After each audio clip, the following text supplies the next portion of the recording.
General Anil Chauhan assumed office as the Chief of Defence Staff on 30th September 2022. In a career spanning over nearly 40 years, General Chauhan held several command, staff and instrumental appointments and had extensive experience in counter-insurgency operations in Jammu and Kashmir and Northeast India. He was commissioned into the 11 Gorkha Rifles of the Indian Army in 1981. He is an alumnus of the National Defence Academy, Khadakwasla and Indian Military Academy, Dehradun. In the rank of Major General, he commanded an infantry division in the critical Baramulla sector in the Northern Command. Later, as Lieutenant General, he commanded a corps in the Northeast and subsequently went on to become the General Officer Commanding-in-Chief of the Eastern Command from September 2019 to May 2021. In addition to these command appointments, he also tenanted important staff appointments, including the charge of Director General of Military Operations. For his distinguished and illustrious service in the Army, General Chauhan was awarded the Param Vishisht Seva Medal, Uttam Yuddha Seva Medal, Ati Vishisht Seva Medal, Sena Medal and Vishisht Seva Medal.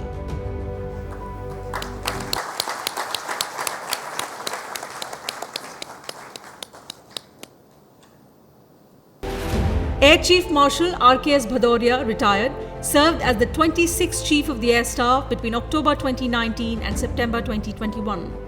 An alumnus of the National Defence Academy, he graduated from the Air Force Academy with the coveted Sword of Honour and was commissioned in the fighter stream of the Indian Air Force on 15 June 1980. He has over 4,300 hours of experience on 43 types of fighters as well as transport and trainer aircraft, and holds the unique distinction of being an experimental test pilot, a Cat A qualified flying instructor and a pilot attack instructor. During his illustrious career spanning almost 4 decades, the Air Chief Marshal held a number of field and staff appointments, which include command of a frontline Jaguar squadron, command of a premier Air Force station in Southwestern Sector, Chief Test Pilot and Project Director of National Flight Test Centre on Tejas LCA project. In recognition of his meritorious service, the Air Chief Marshal was awarded the Vayu Sena Medal, Ati Vishisht Seva Medal and Param Vishisht Seva Medal. Lieutenant General Sanjay Kulkarni, retired, was commissioned into Fort Kumaon in 1977. In his illustrious career of 39 years, he served in various types of terrain and participated in Operation Polar Bear and Operation Meghdoot as a captain in 1983 and 1984. For leading his platoon to unfurl the national flag on Bila Fondla, he was decorated with the Shaurya Chakra. He commanded a Rashtriya Rifles battalion in thick of the insurgency and later commanded an infantry battalion, an infantry brigade and a division along the line of actual control in Arunachal Pradesh, where he was decorated with the Governor's Gold Medal. An alumni of the National Institute of Defence Studies, Japan, and of National Defence College, New Delhi, he retired as Director General Infantry. A very good afternoon, ladies and gentlemen, and a very warm welcome to our distinguished panelists. I'd like to once again welcome you all to this occasion wherein we are celebrating 3 years of Sansad TV, and your presence makes it very, very encouraging for us to be able to celebrate and work harder. I'm honored to moderate this session with such an illustrious panel. The theme is Surakshit and Sashakt Bharat, transforming our armed forces. This was also the theme of the Joint Commanders Conference, which was held earlier this month in Lucknow. And it was chaired by General Chauhan. So it's our privilege to be having Sir on the dais the first time after the JCC. And we'll ask him about how the top military brass today is encouraging our armed forces, of course, and making them sashakt for a better future, aligning with the goals of Viksit Bharat. So thank you, sir, for your time and welcome to this program. Air Chief Marshal Bhadauria as well. He's, as you know, he was the 26th Chief of the Air Staff. So we'll try and get a sense from him about how India is moving towards a more self-reliant, armed forces. And General Kulkarni, he is, a lot of you wouldn't be aware, he is known as the Siachen hero. He was the first to land at the Siachen Glacier back in 1983. So it's a privilege to have him here amongst us as well. Surakshit and Sashakt Bharat, aligning with the broader goal of the Viksit Bharat 2047. It's our vision to become a developed country, for which it's essential to have a modern, agile, a self-reliant, a technology-enabled armed forces. And how are we progressing towards that is something that I would like General Chauhan to brief us all about, sir. Thank you, Tina. There are many instruments actually available to make any country strong and self-reliant. Diplomacy is one, informational is second, military is there, of course. You have then economic affairs, and then you also have technology. But amongst all this, the armed forces, the military stands out because it gives a sense of confidence among the people of the country. And a strong military force, which is well equipped and trained, is also acts as a deterrent against the adversary. And if I may add, may contribute towards uniting the nation also. So when we talk about strong armed forces or a modern military force, we normally think in terms of, weapons and equipment. But I believe that it is something more than that. We have to understand the kind of threats and challenges we are facing or will face in future. Then, of course, we also have to look at how warfare is evolving. So when we look at a comprehensive kind of package, it will involve understanding the concepts, etc., for warfare and developing a right kind of a strategy. That would be one. Second thing which will flow out of it is organizations which support that particular concept to mitigate that kind of a threat. And we're looking at organizations, so that means we have to create new ones or recreate them. So that's, I think, is important. And third thing would be weapons and equipment, which normally people associate with. But along with weapons and equipment is some kind of an supporting architecture which will be required, say in terms of communication, so that people can communicate. Second could be ISR, good intelligence, surveillance and reconnaissance, or a very agile kind of logistics. All this has to be created not in one domain of land, air, or say maritime, but also in space, also in cyber. So it's a comprehensive kind of a package. Then we got to train people, and then we got to get them motivated. So it's a comprehensive kind of package which actually secures a country, not just weapons and equipment. The next thing is that what are we doing about it? We also, we have Niti Aayog working on a vision for 2047 for the country. We are also working for a vision for the armed forces. And we also have a kind of a roadmap for it. And our roadmap is actually divided into three parts. We are looking at a period from now till 2027. We're calling that a period of transformation, where we change, reorganize ourselves, which I just spoke about. Then, of course, till about 27 to 37 is an area of consolidation, when we try and consolidate the changes, create new capabilities. And then, of course, the last period from 37 to 47 would be an area of excellence, where we want to be one of the best militaries in the whole world. So that's our roadmap, and we have a vision towards it. And you mentioned the JCC, actually. One of the things which we discussed in that was this vision, what we should have, and we were taking inputs from all our CNCs to finalize that particular vision for the armed forces. Absolutely, sir. So how we are adapting to deal with the complex nature of changing warfare, something that I'll come back to you for your opinion. But let me go across to Air Chief Marshal Bhadauria and get his sense on the need to enhance the capacity and capability of the Indian Air Force. So you were at the helm until recently. Tell us about some of the initiatives that you undertook to ensure that the Indian Air Force today is able to meet the emerging challenges. Good afternoon, everybody. I think the vision and approach was very clear.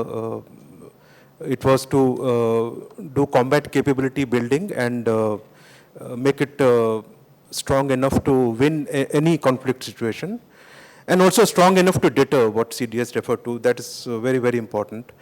And I think if you're talking of initiatives, combat capability building, capacity building, it is always an ongoing process.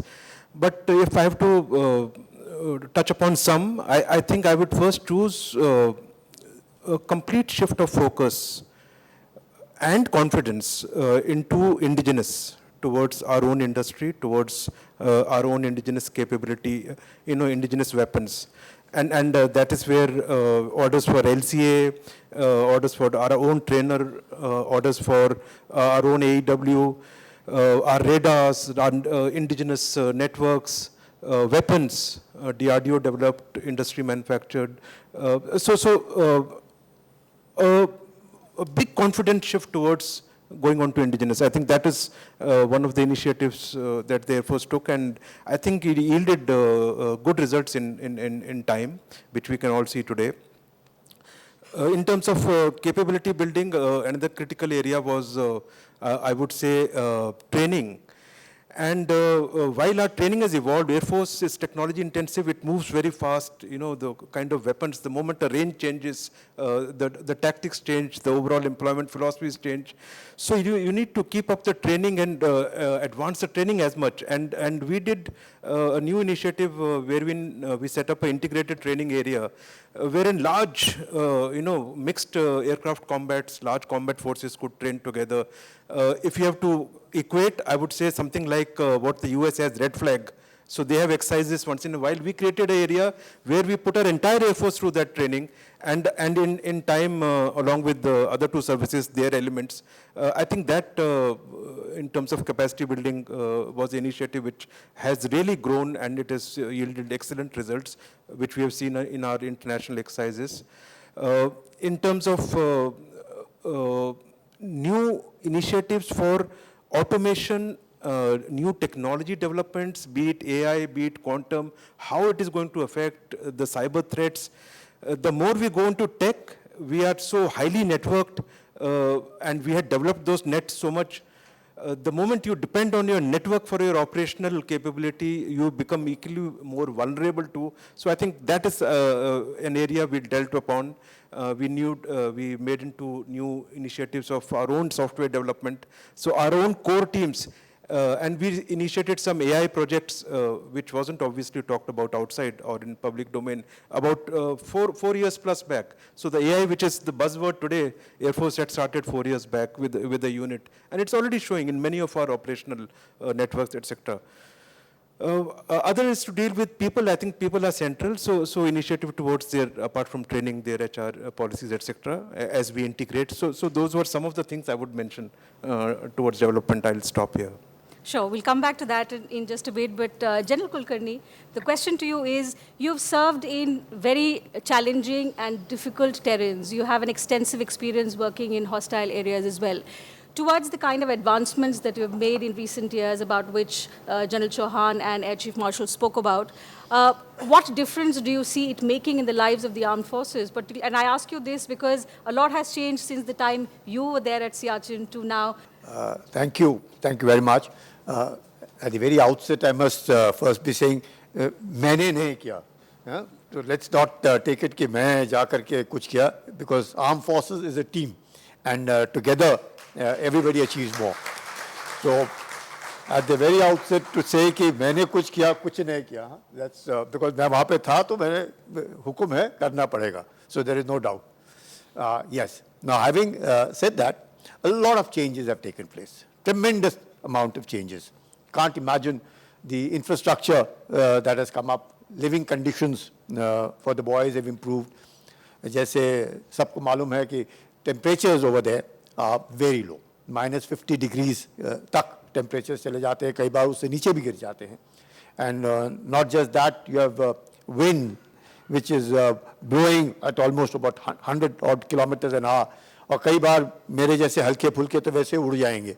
तो वो भी एक तकलीफ होती है. So everybody has got to be prepared for those kind of conditions.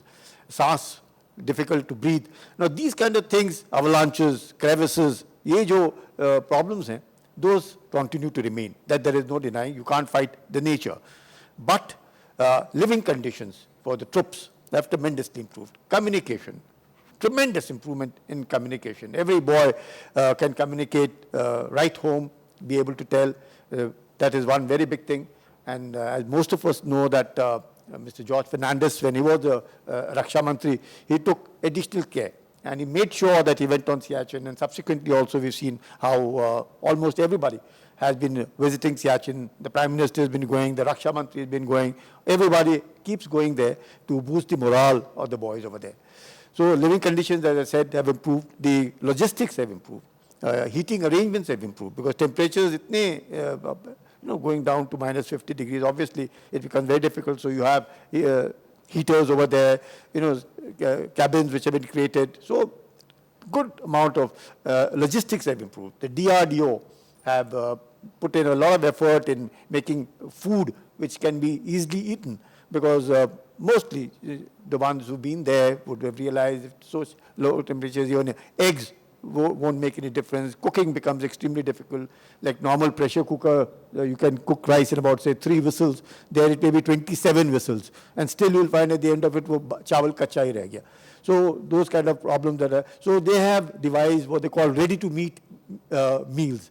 So you can just dip it into hot water and open it and eat it. So that's a huge development that has taken place. The equipment over there, the weaponry over there. Of course, there's been a ceasefire for a very long time now, almost over 2 decades of ceasefire on Siachen Glacier. But vigilance has to be maintained. And the way boys have been trained, I think every boy, every person of the army takes pride that he is served on Siachen. That is something that is amazing.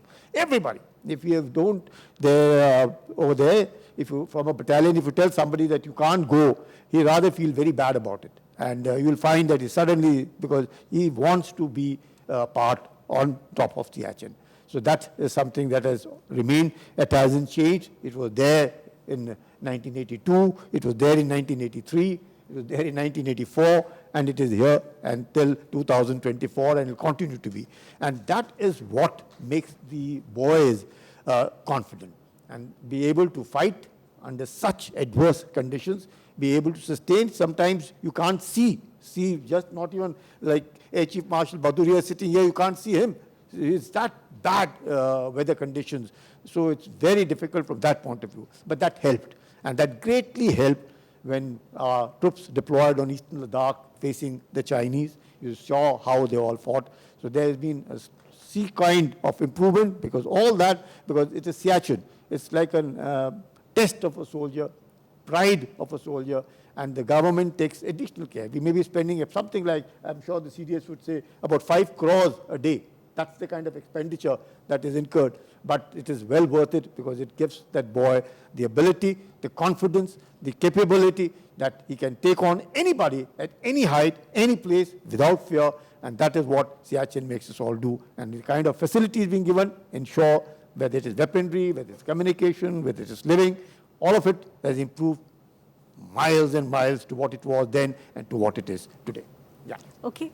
General Chauhan, the fact is that there's a lot of progress as we speak. General Kulkarni rightly said, we're evolving. We are adapting to the changing atmosphere, but at the same time, our challenges are also increasing. So in this changed geopolitical scenario, the changing nature of warfare, and you mentioned rightly in your answer, how are we preparing? How are armed forces preparing to deal with the complex and lethal nature of warfare, to say?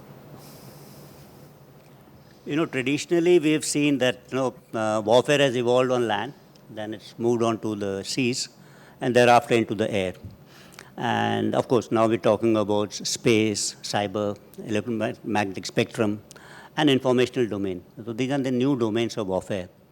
And again, if you look back at history, you will find that whenever wars have taken place, it has started in a new domain first. And that's because there's always a asymmetry between the two belligerents. That means there are developed nations who have they're more powerful in that particular domain, and they start the war in that domain. So either the war is decided in that particular domain, or it casts a major influence on the other domain. So we've seen it in case of naval power. It has some influence on land. We've seen it largely because of air power. It has an influence on land as well as on seas. So what will be the next warfare actually? The next war could well be in a new domain actually. That means either in space or in cyber. Now cyber, this is already happening because you don't require actually to declare a war. So you have to create capabilities in these new domains. But these new domains are slightly peculiar. In land, air, and sea, actually you could reside and you could fight from that particular domain. Say space, we haven't developed so much that we live in space and then fight in space. Similarly, cyber is a kind of a synthetic domain. It's artificial, man-created. So we can't live in that to fight. So the fighting has to be from outside. So new concept has to be developed, because in older domains there would be combat units, commanders, staff, and there would be troops. But in this particular domain there is a distinction. This is actually changing. Another thing which is changing in warfare is in each, because of the long range of weapons, even in land, sea and air, the battle space has expanded phenomenally. Means you could target at very long ranges, air of course, so much more. You've got ballistic missiles. And now you're entering into domains which are new. So the battle space is expanding phenomenally, and yet the time for taking decisions for commanders is actually constricting. It's getting shorter and shorter. So that's a challenge which we kind of face now. So we are understanding this, and these are some domains, the new domains are ones which actually are kind of global commons. So we have some kind of a rules. So these are evolving in nature, but the Indian Armed Forces are prepared now, are preparing themselves to actually combat in these particular domains, because I said, these domains can only be exploited if you're weak in this by an adversary which is powerful. So we have to create capabilities in these new domains which are as good as our potential adversaries. Otherwise, they'll take advantage of it. And I just want to assure you that in all these domains, the new domains also and existing domains, the armed forces have a proper roadmap. I spoke about that roadmap, that 3 eras which I spoke about. So they have a proper plan towards it. We'll attain these capabilities. General Chauhan, when we say that we are preparing ourselves to be a future-ready armed forces, one of the areas that we are progressing towards is transformation to the joint structures. It has been in the talks in recent years. And in this context, I heard you speak a few months ago, you've spoken about Jointness 2.0 as the way forward. Tell us about some of the initiatives through which you're fostering that joint culture within the Indian Armed Forces. Okay, tomorrow's war actually would be fought by all the 3 services in a combined kind of a manner. We've looked at till now threats individually, service-specific kind of threat. That's no longer true. The new paradigm is entirely different. In fact, we'll have to combine the traditional domains along with the new domains of warfare and fight in an integrated kind of a manner.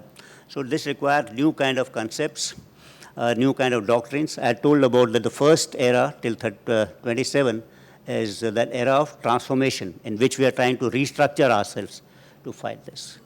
And the basic element towards creation of the joint structures would be jointness and then, of course, integration. So jointness is about actually creating trust in organizations which have a different culture, different organizational structure, like the 3 services are. You can see over here, the 3 services, they're all the different uniforms, actually. So it is about creating cross-cultural connect, creating trust amongst each other. That's what is jointness. We started with this, we've made good progress, and now we are thinking of what I refer to as Jointness 2.0 or a joint culture. So the armed forces have their own culture. Like I'm from the Army, I have a specific culture. The Navy has a culture of its own, and the Air Force will have a culture of its own. But even when we serve in tri-service organizations, we think from the perspective of the Navy or the Army or the Air Force. We don't think jointly. So joint culture is something that you actually think in a joint kind of a manner for a better good, in which actually the mission is more important than actually the thing of your service. So that's what is about joint culture.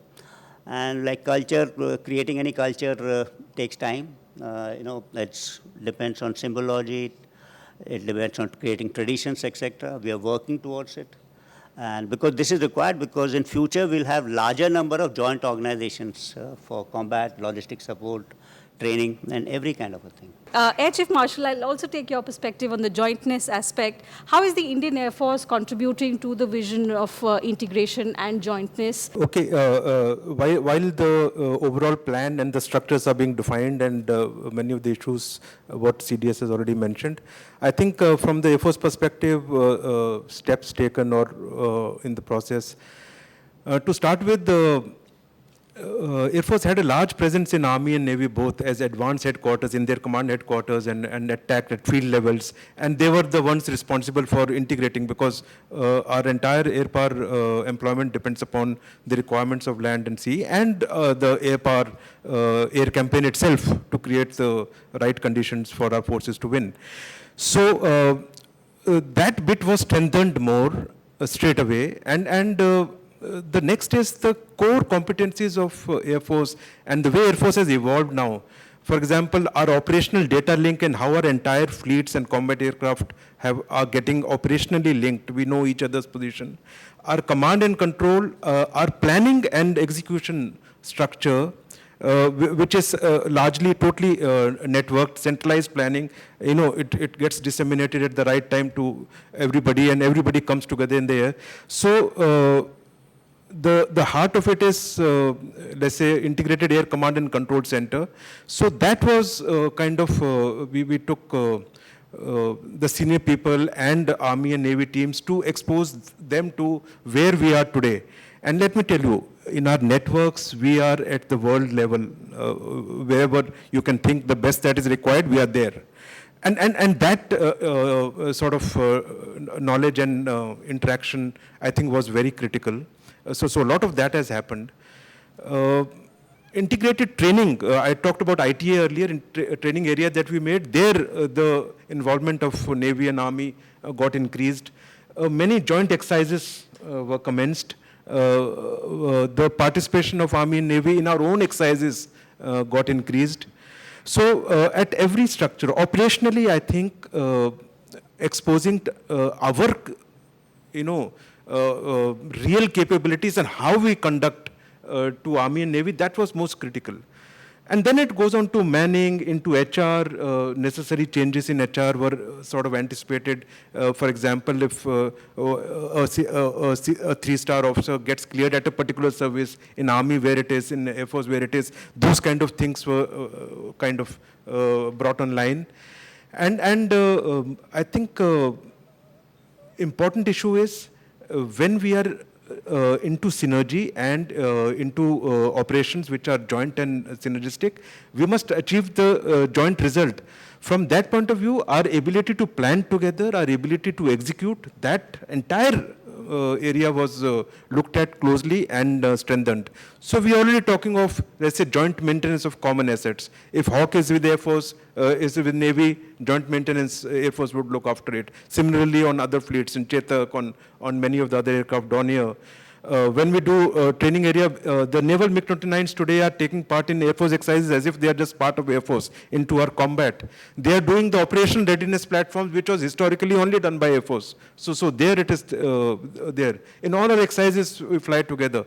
So this is, a lot of water has flown and a lot of capability interaction has taken place to become joint in a thought process operationally. And I think a lot of work has happened in that direction.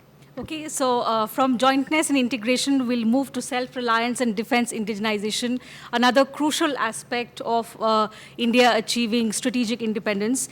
General, the question to you is, you've spoken about a civil-military fusion if we want strategic independence. You say that it'll bolster defense manufacturing capabilities in more ways than one. Tell us about how this collaboration is being promoted under your leadership to strengthen the existing ecosystem.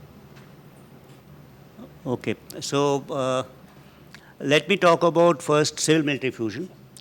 If you look at, we always talk about a whole of government approach or whole of a nation kind of an approach. So civil-military fusion is, in my level, a very evolved system, kind of an integration between all elements of the government. What we are presently attempting is only integration between the three services. That is one. Then we got to take this level forward to say maybe Coast Guard or maybe Assam Rifles or maybe CAPF in the next. And then of course we will look at how to integrate the civil infrastructure into it. So that is one part. And it's not that we are doing sequentially. For the first we're going to integrate ourselves and then we're going to say like Air Force or Air Power has to be integrated, military and civil aviation had to get integrated together. So we have joint user airfields is one. We have flexi use of airspace, which saves a lot of money for private airlines, saves time. So these are, or you may have common MRO hubs, because same companies are producing engines for the civil aircrafts and same companies are producing engines for the military aircrafts. So this will save a lot of money, and there's ample scope towards civil-military fusion. That is one aspect. So how does it translate into Atmanirbharta, indigenization? That's another part of your question. That is indigenization is actually, or what we are doing is in our country, most of it was being done by DPSUs and say ordnance factories. As far as we are concerned, now we open it up for private sector. So it is in this area that there can be a collaboration between the DPSUs and private industries. We have a lot of JVs actually, the private industry as well as our DPSUs with foreign OEMs. But there's hardly any collaboration between these two. That would be one area.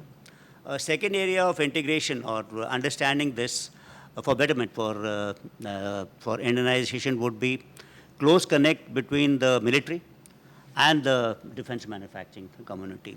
Because if they understand a requirement better, then they'll be able to do that. And that's also happening in big time. Means in earlier times, probably it would be anathema to speak to private industry. But today we freely talk to them and we are able to make them understand our requirements. Problem statements are given. There are a lot of competitions which are being held. So this is all is creating a kind of ecosystem in which everyone is working in some kind of a collaborative kind of manner towards this particular goal. Right. Air Chief Marshal, the fact that we want to build our indigenous capability, that's one point. But global supply chain disruptions have also pushed us further towards becoming self-reliant and enhancing our indigenous capabilities. To that aspect, we've seen several kinds of reforms and policies happening over the last decade or so particularly. You personally have been involved in projects aimed at reducing foreign dependency of the Indian aerospace and defense sector. So if you could share with us and everyone present here about some of the areas in which you particularly have played a key role that has augured or enhanced our self-defense capabilities. I think the global supply chain disruption was something that was anticipated. If you talk about the recent disruptions, our initiatives to go on to indigenization and towards Atmanirbharta, the Make in India campaign, actually started before that.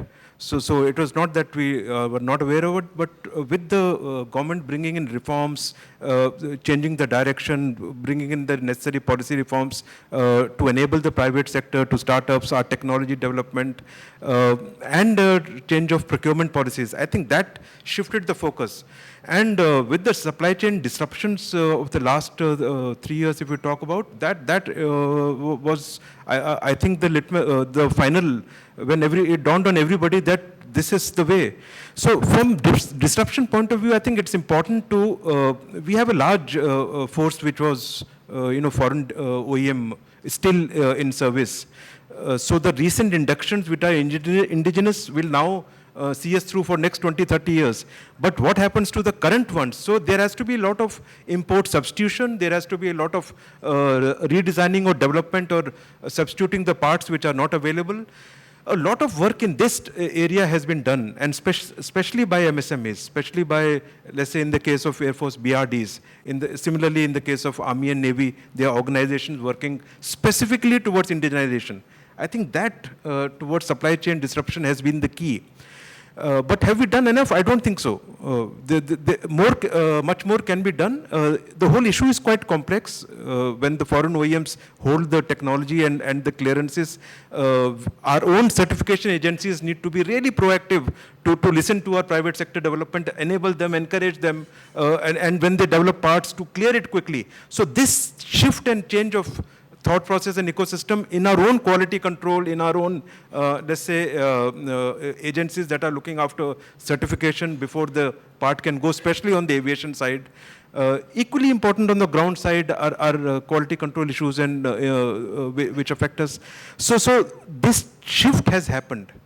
Apart from this, with the successes of DRDO and some of the private sector players, recently, new systems that are inducting, totally indigenous, be it in fighters, transport, helicopters, radar, sensors, counter drones. I think in drones with the Meher Baba competition that Air Force did, you see the result today. In drones, there are 200 plus companies which are competing. Huge development. But if you see their supply chain, largely foreign. And some of it with country which we don't want. So that issue needs to shift here. The point I'm making is that there is a lot of work that still needs to be done to enable our private sector to step into these areas.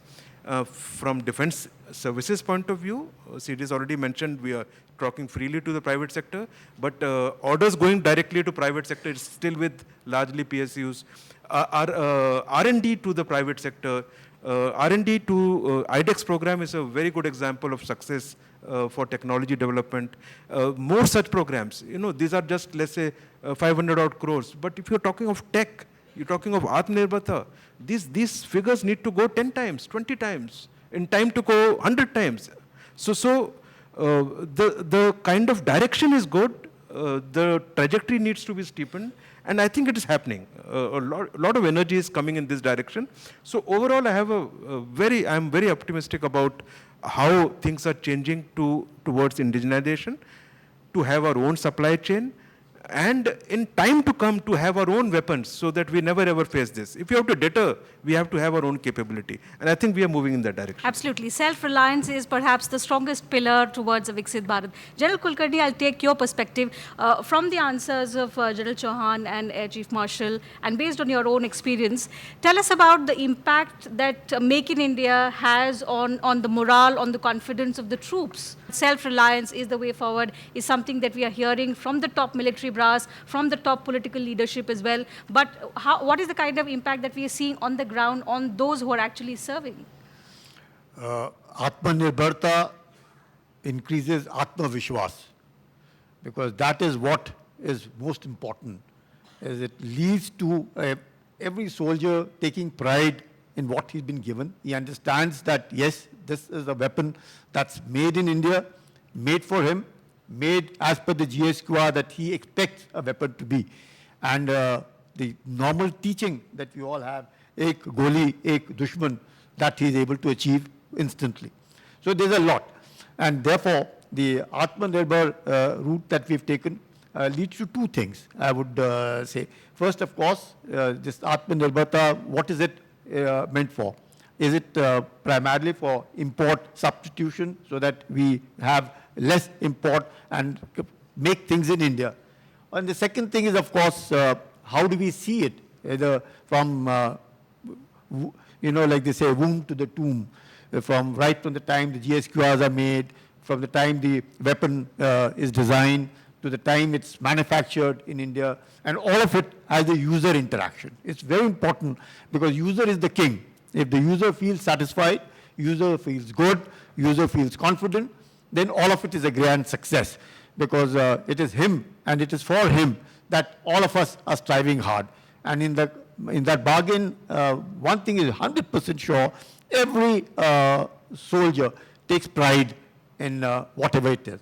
And when he sees things being made which are state-of-the-art in India, so much of the private participation along with the public sector, you find people are visiting the forward areas, interacting with the soldiers to find out if the things made are up to their standards, or do they require any modifications to be made. So this interactiveness which is there also leads to increasing the confidence level of the soldier, because anything and everything, we've seen what's going on between Russia and Ukraine. You see how dependency can be a big bane, and therefore Atmanirbhar is 100%. But more important is that we must start doing things ourselves, design things ourselves, manufacture things ourselves, and to begin with, be able to absorb technology. Today, the boys are very intelligent. I think it's not the good old days where I think they are very intelligent boys. They adapt themselves to very well, whatever the technology it be, and anything and everything. They are very quick to accept it, and therefore change is only thing that is constant. And in that constant change, the feel that ये मेरा है, मेरे देश में बना है, मेरे लिए बना है, or it boosts his morale. And that is what I think is the Atmanirbharta, which is very essential.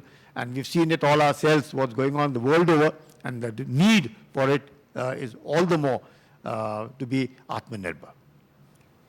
Very well said.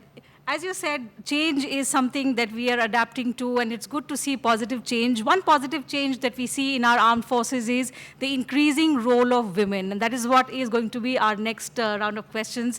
I'll begin with General Chauhan.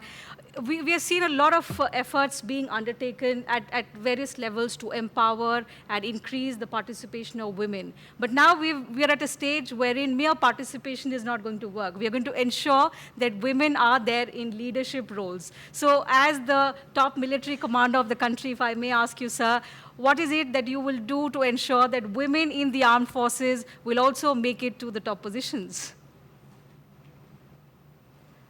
See, if we want to become a developed nation, women have to join the workforce actually. And they have to join in an equal kind of a measure, equal kind of a footing. Unfortunately, presently that is not so. How do we go about doing it? I think armed forces in that manner have a very, very strong role to play in it. Because officers of the armed forces are role model for very number of people actually. And if in armed forces, we can provide leadership role to women. They can do equally kind of, difficult tasks along with their male counterparts. That's a strong message actually for the rest of the country to follow. And hence the acceptability of women as an equal partner in the civil society will be more if it happens in the armed forces. So that way armed forces have a major, I think, role to play in it. What are the armed forces doing about it? Means I don't have to give you very many examples. We've opened up, as I said, a commanding officer's place for women. They're joining every kind of academy. They're in RMC, they're in Sainik schools, they're in the National Defense Academy, and they're doing staff college. So every branch, everything has been open to them selectively. Means it's a gradual kind of process, but almost all domains, they're working together with us. And that's a strong message.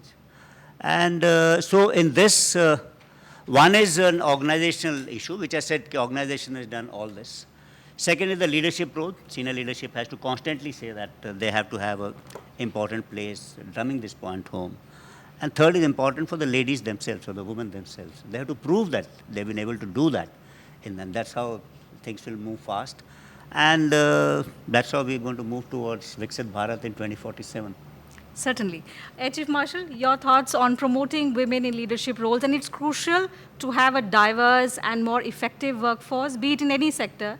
And I ask you this because you would all recall at the G20 presidency under India last year, women-led development was one of the prominent themes. It was discussed at length among the G20 members, and India took a leadership position in the sense that we will not just ensure more participation of women workforce, but we will also ensure that women are there in leadership positions. Very much so. In the Air Force, I think our leadership historically has changed this entire. If some decades back, military was most reluctant to induct women, I think that has gone through total change. Our leadership has been at it. If I have to tell you about Air Force, apart from what CDS mentioned, they're all flying high.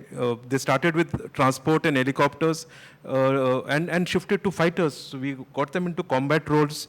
There are only 19 women fighter pilots, including in Rafale, including in LCA now. I was just told last week, Chief mentioned. So they are in all combat roles. And even in helicopters and transport, it's not that they are not non-combat roles. There is a combat aspect of it even there. So they are into combat roles, apart from as pilots, as in the administration, in the education branch, in the maintenance branch. So our policies are gender, neutral. Yes. And it is not just to mention it, it is happening. If at all, if there is any, now bias, you say, or if there are complaints coming, it is more from the male officers today that you are being biased or something. So I don't think you will find a Air Force female officer having, said so. They were flight commanders, I remember, of a helicopter unit about 5 years back. They're already commanding in the Air Force a combat unit. In the non-medical branch, in medical branch, there are many senior lady officers. In the non-medical branch, we are going to have a Air Commodore level lady officer very soon. She'll be, I think, the first brigadier level, Air Commodore level which will come up. So, there is no limit. It is open skies policy. There is no ceiling left.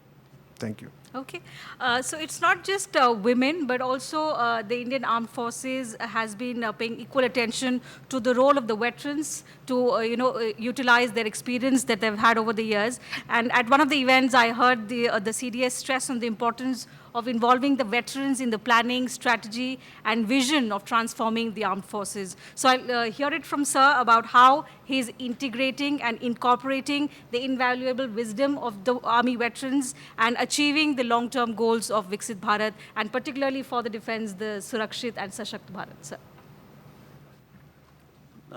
Firstly, I'd like to bring about the importance of veterans in our society and the armed forces. I believe that the quality of next generation of soldiers or officers who will join the armed forces is directly dependent upon how we treat our veterans. So that's our duty towards our veterans. And if we are able to fulfill that duty, the secondary duty which lies on the veterans part actually. How do they contribute towards the society? How do they bring about and give to the society the same values which they have learnt into while they were in service? So that I think is important, and that I think every veteran, even if he's not part of any organized group, he does that individually. So that's a good part of the armed forces veterans. Can we use them collectively? Large number of them actually are part of think tanks, so they contribute towards strategic thinking and community. Today, Marshal Bhadauria is here, Kulkarni, they are live examples actually. They take part in television debates. So there is a general, I would say, lack of awareness about strategic matters in the country. So every time serving officers cannot be doing this, so it's left to the veteran officers to bring that kind of strategic thinking into the environment, and they have a big role into it. A large number of our think tanks are being headed by them. They are part of most of this debates, talk shows, etc. So I think they have a big role towards it. We've had the privilege to host General Kulkarni several times on Sansad TV. General Kulkarni, your perspective is much needed on the aspect of encashing on the invaluable experience of the Army veterans. And in that regard, I was reading that initiatives like the Shaurya Sampravah have been held by the Indian Armed Forces. How important, how significant are these initiatives, especially in the context of our long-term goals? See this, firstly, that the repository of experience, a very forward-looking, I said, initiative which was taken by the Chief of the Army Staff when he called all of us in very formal discussion between the veterans. The CDS presided over, he addressed all the veterans. I think this experience that the veterans have must be passed on, because that allows nation building, that allows the future. It also interacts, because now that the veterans have moved out, and those they may have retired, but they seem to have re-attired into new roles that they keep getting and interacting with the various, kind of industry, various people, and therefore their experience goes to them, and from there strengthens the future of the armed forces. I think this is an excellent step. The veterans are a huge repository of knowledge, and which must be utilized, and nothing like the first step being taken in when there was a formal interaction between the veterans and the serving community, and this would go a long way in strengthening the armed forces, in modernizing the armed forces, in ensuring the adaptability, and so much to learn from each other, and why not pass on whatever knowledge that the veterans have to the serving people who are, to be honest with you, far more knowledgeable than the veterans. But notwithstanding, why not? I think it's this interaction between the two would lead to a very building the nationhood stronger than what it was before. Okay. Before we wrap up the session, a quick question on the youth, General Chauhan, because the youth today are the driving force, and any change that we want to see tomorrow, their active role is very important today. So, and the good thing with India is we have an advantage. We are the world's youngest population today. So, in that context, I would request you to leave out a message for our young population. Sansad TV has a lot of young viewers as well. And another request, if you could answer this question in Hindi for better outreach. 2047 में हम विकसित भारत बनना चाहते हैं। हम विकसित के किस स्तर पे होंगे और विश्व पटल पे हम की कितनी एक्सेप्टेबिलिटी होगी भारत की 2047 में, वो इस पे निर्भर है जो आज के समय में वर्तमान में हम जो डिसीजंस लेते हैं। सो इसमें दो बातें उभर के सामने आती हैं। सबसे पहला तो ये है कि हमें सही दिशा पकड़नी है, वो दिशा जो हम चुनें या हम तय करें कि हमें किस तरह आगे बढ़ना है। अगर हम किसी पुरानी राह पे या किसी और की राह पे चलेंगे तो हम हमेशा पीछे रहेंगे। इसके लिए हमें अपनी सोच में बदली करना पड़ेगा। हम एक समय में विश्व गुरु थे, उसे दोबारा बनना पड़ेगा हमें। दिशा के अलावा दूसरी चीज़ है गति। अगर हम आस्ते आस्ते चलेंगे तो पहुँचेंगे ज़रूर, लेकिन सही समय पे नहीं पहुँचेंगे। तो इसके लिए मोमेंटम जो है वो ज़रूरी है। और मेरे ख्याल से जो हमें मैं कहना चाहूँगा कि कल जो अगर पे टालेंगे तो कल एक्चुअली कभी नहीं आता है। तो अगर कुछ करना है तो आज करना है, अभी करना है। That's a message to the youth because they have the largest stake in this. The youth of the country will be say 35-40 when we are developed nations. They are going to reap the benefits out of it. सबसे ज़्यादा फ़ायदा उन्हें होने वाला।